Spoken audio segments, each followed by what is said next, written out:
Mereka Gunarwan dan Gunarwati sekalian, ketemu lagi ya di channel saya Gunar Os. Selamat Hari Kemerdekaan untuk kita semua ya. Hari ini 17 Agustus ya, hari HUT kemerdekaan Indonesia, juga hari perdana di mana Arsenal nanti malam ya akan melakukan pertandingan pertamanya untuk IPL musim ini melawan Wolverhampton Wanderers ya. Sebelumnya saya minta maaf, ada kemungkinan besar nanti malam saya tidak bisa live karena saya akan keluar kota, ada acara keluarga ya.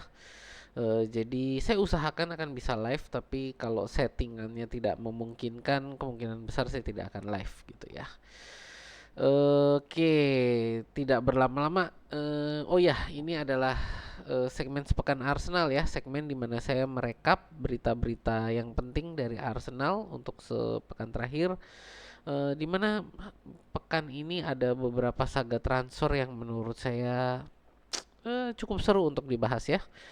Oke, tidak berlama-lama kita mulai ya. Di berita pertama ini adalah Arsenal mengumumkan jersey ketiga ya untuk musim 2024-2025 yang warnanya ini adalah biru muda ya. Ini dari Adidas mengatakan temanya adalah originalitas, di mana ini menurut saya warnanya agak mengingatkan akan warna dari aurora borealis ya, cahaya di kutub utara itu ya. Dan keren sih, menurut saya agak lucu-lucu gimana gitu ya, keren-keren yang gimana ya, eh apa ya, nggak biasa lah gitu. Menurut saya cukup bagus untuk jersey ketiga kita. Semoga nanti juga akan sering dipakai ya. Nggak hanya yang hitam aja gitu. Ya, oke. Selanjutnya berita ringan kita yang kedua ini Martin Odegaard ya, dinominasikan sebagai pemain terbaik 2023-2024 versi PFA. Yang bersamaan juga ini adalah Bukayo Saka ya, yang dinominasikan sebagai pemain muda terbaik versi PFA untuk musim 2023-2024. Jadi ini dua pemain kita yang dinominasikan dan ya semoga sukses ya.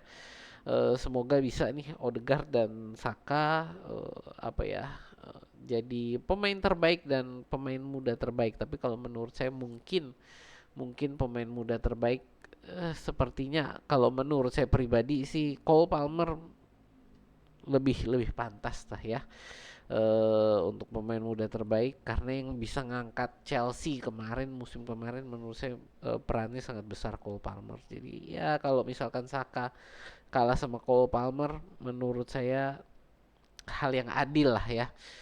Jujur kalau buat saya mungkin sulit bagi Saka ya. Kalau Odegaard menurut saya masih sangat memungkinkan ya. Tapi ya kita lihat, semoga sih sukses saja sih bagi kedua pemain kita ya. Oke, berikutnya ini adalah ya kita udah mulai masuk nih ya ke saga transfer.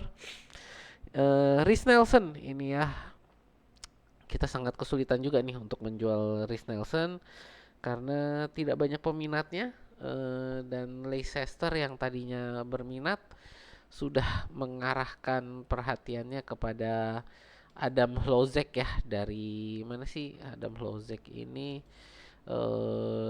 Dari Leverkusen, dari Bayer Leverkusen ya.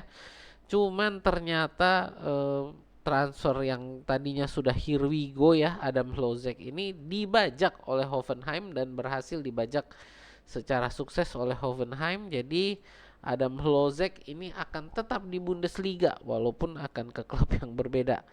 Nah, apakah dengan dibajaknya Hlozek ini Leicester akan kembali ke meja perundingan dengan Arsenal untuk Chris Nelson? Ya, kita tunggu juga. Dari saya sepertinya Arteta juga tidak terlalu pusing kalau Nelson tidak terjual ya. Ya karena kita di sisi kanan masih sangat butuh pelapis yang saat ini menurut saya belum belum ada lah ya. Bisa kita gunakan Jesus, tapi ya eh, apakah itu solusi yang baik? Ya kita nantikan lah ini nanti ya selama satu musim ini. Dan juga jendela transfer masih sekitar 2 minggu, jadi masih banyak hal yang bisa terjadi ya selama beberapa hari ke depan ini sampai dengan 31 Agustus 2024. Ya, kita lihat perkembangan untuk Chris Nelson. Selanjutnya ini juga Kalhain ya. Jadi ini untuk yang sudah apa ya? Sudah dikonfirmasi Kalhain dipinjamkan ke Real Valladolid, dan ini juga menurut saya agak kaget. Kenapa? Karena saya pikir dia akan jadi kiper kedua kita ya, di belakangnya David Raya. Dan dia permainan selama pramusim ini juga cukup bagus. Cuman ya ternyata dipinjamkan ke Real Valladolid. Ya semoga sukses. Penampilannya semoga bagus. Jadi nanti ketika kembali ke kita juga sudah siap ya, benar-benar bisa bersaing dengan David Raya. Berikut kita juga ya, ini berita selanjutnya nanti kita akan ngomong tentang Aaron Ramsdale ya. Tapi ini untuk Karl-Heinz, ya saya tadinya berharap dia tetap stay ya, karena ya kita tahu Aaron Ramsdale ini tinggal menunggu pinangan yang harganya sesuai dan dia akan pindah pastinya.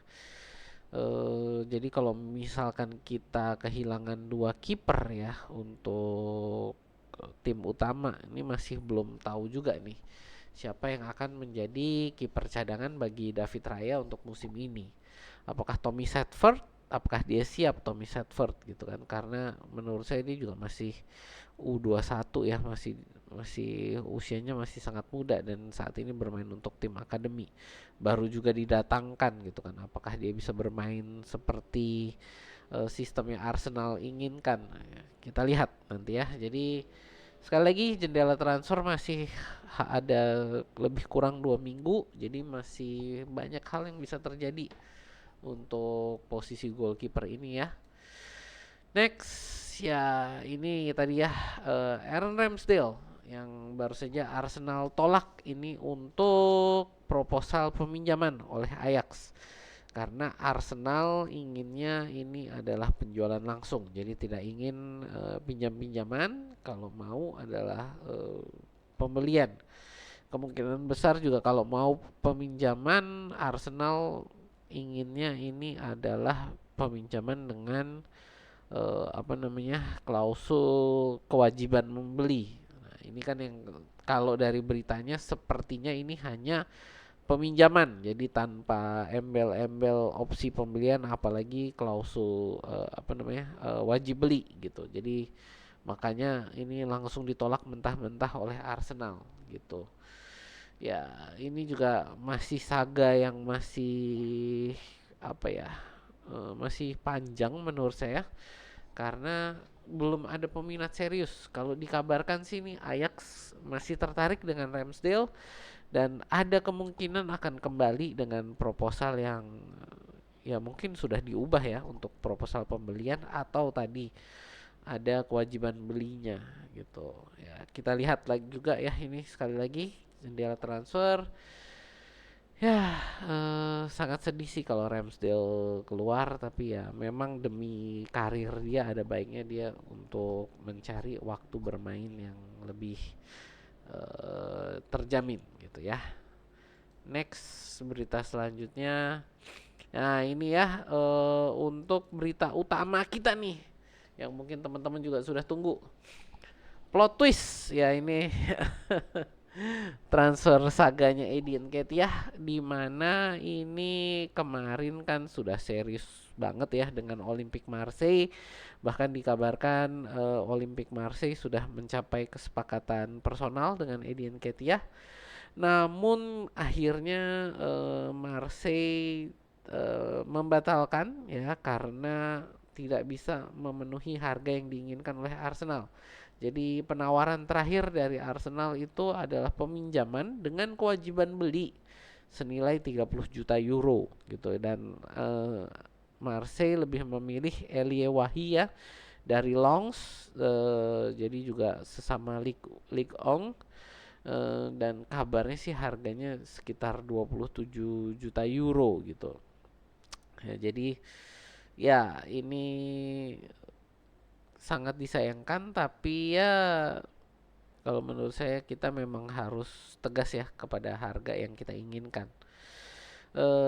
Berikutnya, jadi plot twistnya adalah di sini ya, Marseille udah gagal, Bournemouth ya dikabarkan juga tertarik, tapi ternyata here we go-nya ini adalah Evan Nielsen dari Porto ya. Bournemouth sekali lagi tidak mau memenuhi harga yang diminta oleh Arsenal gitu. Nah, yang terakhir sih saat ini masih ada ketertarikan kabarnya ini dari Nottingham Forest dan Crystal Palace gitu ya. Dan dari kabar yang beredar ini banyak yang bilang ini bahwa Eddie Nketiah ini kan gajinya tinggi ya, 100 ribu pound sterling per pekan. Dan ini sepertinya kalau saya baca-baca ya, eh, kayaknya ada kesalahpahaman tentang gajinya Eddie Nketiah ini yang katanya 100 ribu pound sterling per pekan ya. Ini sepertinya ada kesalahan pelaporan karena digabungkan dengan signing on fee-nya pada saat dia tanda tangan kontrak ya. Jadi dengan signing on fee itu seolah-olah gaji Nketiah ini 100 ribu pound sterling per pekan. Tapi sebenarnya ini dikabarkan gaji Nketiah sendiri ini lebih mendekati ke 77 ribu 77 ribu pound sterling per pekan ya. Jadi bukan 100 ribu pound sterling per pekan. Jadi ya itu tentang masalah gaji Nketiah juga yang kabarnya ini menjadi salah satu penghalang bagi transfernya dia gitu. Buat saya ini juga ya semoga segera beres. Kalaupun tidak terjual, menurut saya Nketiah masih punya apa ya? Masih punya potensi untuk bermain sebagai winger bagi Arsenal. Kalau buat saya beberapa pertandingan pada saat pramusim ketika dia bermain sebagai winger itu mainnya lumayan kok gitu ya. Jadi untuk levelnya Arsenal ya, lumayan untuk levelnya Arsenal, bukan lumayan dalam artian pemain rata-rata di EPL gitu. Tapi untuk level Arsenal menurut saya lumayan dia bermain sebagai winger. Ya kita juga menunggu ya ini untuk Nketiah, saga transfernya ada arahnya kemana, apakah akan ada kejutan di menit-menit akhir jendela transfer, ya kita tunggu juga ya. Next ini juga ya salah satu berita penting juga ya, ini transfer saga untuk pembelian Mikel Merino ya. Ini yang dimana Arsenal dan Real Sociedad ternyata masih belum ada kesepakatan harga gitu. Beritanya agak simpang siur, tapi dikabarkan ini Arsenal ini sudah memberikan penawaran resmi yang ada di atas 30 juta euro ya. Jadi 30 juta euro sudah ditawarkan. Jadi katanya sih lebih dari 30 juta euro. Lebihnya berapa nggak tahu. Yang pasti itu Sociedad maunya itu ada di kisaran 40 juta euro. Jadi masih ada selisih sekitar 10 juta euro gitu. Dimana ini membuat Edu terbang ke Spanyol ya untuk secara pribadi melakukan negosiasi. Intinya sih dari pemberitaan yang ada ini adalah transfer yang kemungkinan besar akan terjadi, tapi yang pasti ini harganya masih perlu dinegosiasikan. Kemungkinan besar Arsenal akan menaikkan lah ya untuk penawarannya, tapi tetap akan ada di bawah dari harga yang diminta Real Sociedad. Jadi bukan hanya Arsenal yang perlu untuk menaikkan agar transfer ini terjadi, tapi juga Real Sociedad untuk menurunkan permintaan harganya gitu. Jadi ya ini yang masih kita tunggu juga ya, transfer dari Mikel Merino ini yang menurut saya juga mungkin akan menjadi pemain yang sangat penting ini, ternyata bisa main di nomor 6 juga katanya gitu. Jadi ya, apakah ini akan menjadi rotasi Partey dan Jorginho? Ya, kita lihat juga ini kan bagaimana Mikel Merino ini nanti kalau sudah datang akan dimainkan di posisi mana gitu. Apakah sebagai nomor 8 atau sebagai nomor 6? Karena di nomor 8 sisi sebelah kiri ini ya menurut saya ini akan diisi oleh Declan Rice, Havertz ya. Havertz mungkin akan bolak-balik antara dia di depan atau di tengah. Lalu juga Ethan Nwaneri ya. Jadi Nwaneri ini menurut saya juga akan ada rotasi di situ kemungkinan besar. Ya, kita tunggu ya nih saga transfernya, semoga lekas beres. Jadi kita juga bisa para pemain ini segera ya ngegel ya. Jadi segera bisa ngeklik lah untuk bisa bermain bersama gitu ya. Oke, ya teman-teman, itu saja berita kita pekan ini. Banyaknya ini saga transfer yang belum beres ya. Jadi kita juga menunggu here we go, atau entah itu penjualan pemain atau pembelian pemain. Tapi ya ini yang ada hanya tadi Karl Hein untuk dipinjamkan ke Real Valladolid, dan masih menunggu nih. Dan saya yakin para teman-teman fans ini masih gregetan untuk Nketiah ya. Kalau menurut saya nggak usah khawatir lah, Nketiah ini kalaupun stay, saya yakin oleh Arteta ini bukan lagi sebagai striker, perannya udah berbeda gitu. Ya itu aja sih dari saya teman-teman. Channel saya adalah fans channel Arsenal. Untuk teman-teman yang suka dengan konten-konten Arsenal semacam ini atau suka dengan konten-konten sepak bola semacam ini, boleh di like, share, dan subscribe. Itu aja dari saya. Terima kasih. Sampai jumpa di video kita berikutnya.